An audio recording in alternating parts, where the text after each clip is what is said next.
In this chapter, we'll unveil an unforgettable epic, how conquering Muslims stepped into Jerusalem, and their magnificent mosques rose majestically atop the world's holiest mountain.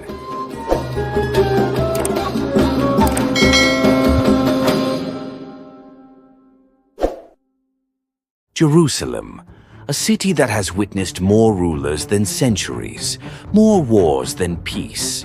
In the 5th century AD, it belonged to the mighty Byzantine Empire, with Constantinople shining like a jewel to the north. But Jerusalem's peace, it was fleeting. The city became a pawn in a tug-of-war between two giants, Byzantium and the rising power of the Sasanian Empire. Over the decades, Jerusalem was handed off like a prize, from Rome to Persia, then back again. And each change brought chaos, uncertainty, and pain. For the people of Jerusalem, rulers came and went, but the city endured.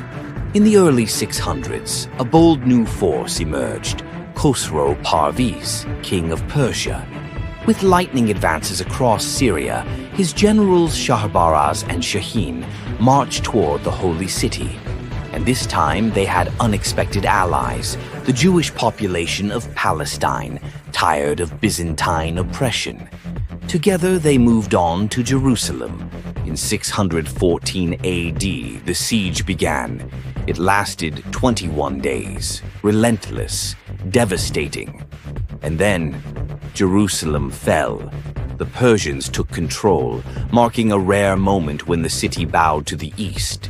For 15 years, the city lived under Persian rule, a brief chapter, but a significant one. But power never stays still in Jerusalem.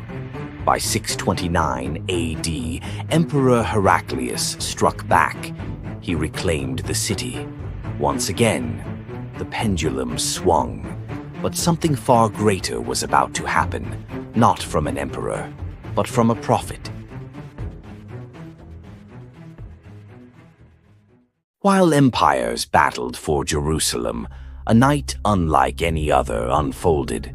A single soul, Prophet Mohammad, peace be upon him, was chosen for a journey that would defy time and space. Known as the Isra and Miraj, it wasn't just a miracle, it was a declaration. The story begins with a verse from the Quran. Bismillahir Rahmanir Rahim. سبحان الذي أسرى بعبده ليلا من المسجد الحرام إلى المسجد الأقصى الذي باركنا حوله لنريه من آياتنا إنه هو السميع البصير. A journey powered by divine will, the mode of travel, Burak, swift as light with wings stretching to the horizon. When Prophet Muhammad, peace be upon him, arrived in Jerusalem, something incredible awaited him.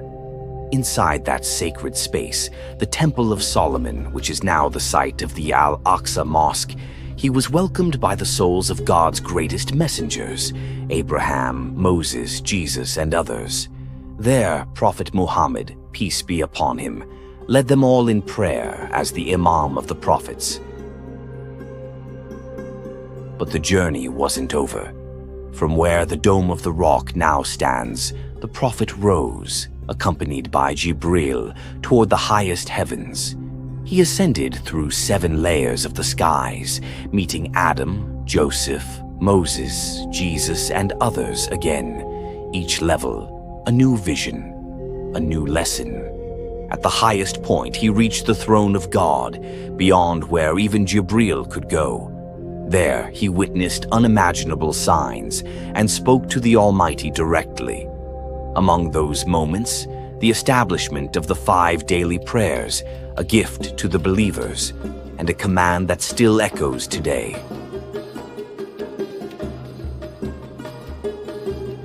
And every year, on the 27th of Rajab, Muslims around the world remember this night, Layla al-Miraj, with prayers, reflection, and awe, because this was the night when the earth reached for the sky and the sky welcomed its chosen one.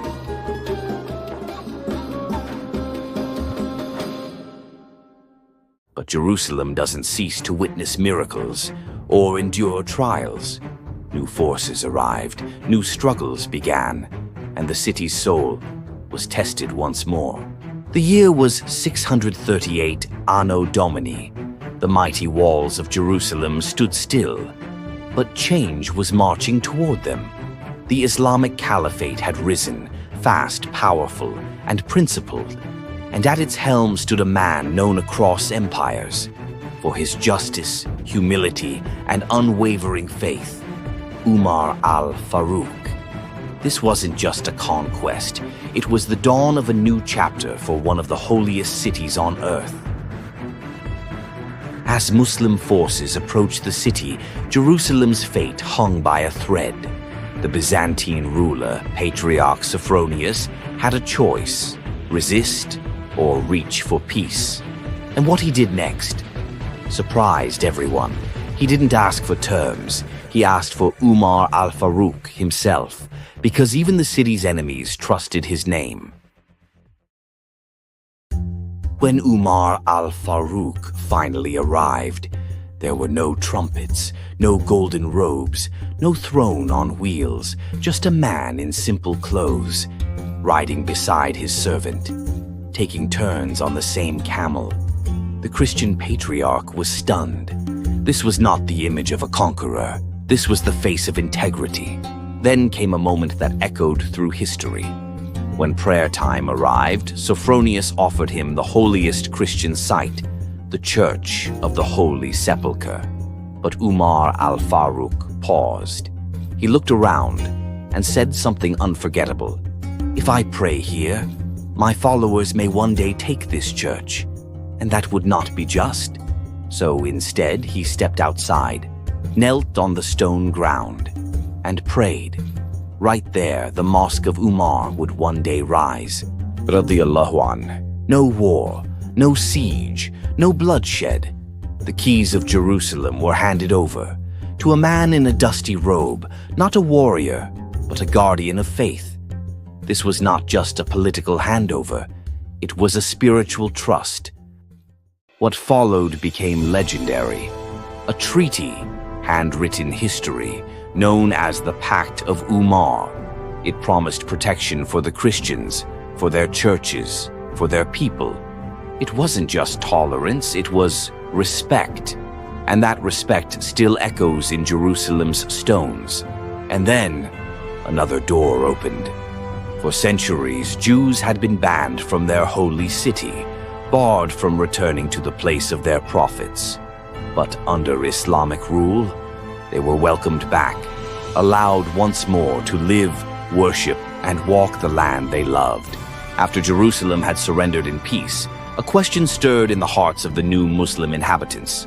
Where is Al-Aqsa, the sacred place from which the Prophet Mohammad, peace be upon him, ascended to the heavens? But what they found, it wasn't a grand mosque. It was rubble, forgotten, overgrown, the site of the Prophet's mirage. The place of Solomon's temple had become a ruin, and yet the spirit of the place was still alive, waiting to be revived. With the help of the local Jewish community, who remembered its location, the Muslims began to clear the debris, stone by stone, layer by layer, not to build over history, but to restore sacred ground. They didn't just reclaim it, they resurrected it.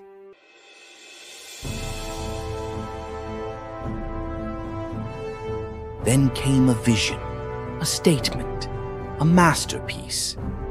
In the late 7th century, Umayyad Caliph Abd al-Malik ibn Marwan commissioned a structure unlike anything the city had ever seen. The result, a shrine that still dazzles the world to this day. The Dome of the Rock, golden, radiant, and boldly rising from the Temple Mount. This was more than architecture.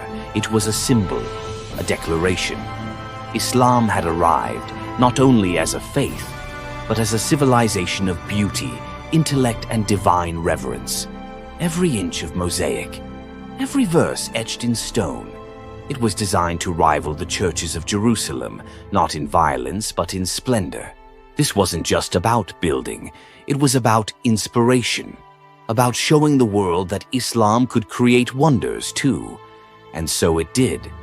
The Dome of the Rock became a crown atop Jerusalem, a sacred flame that still burns in the hearts of millions.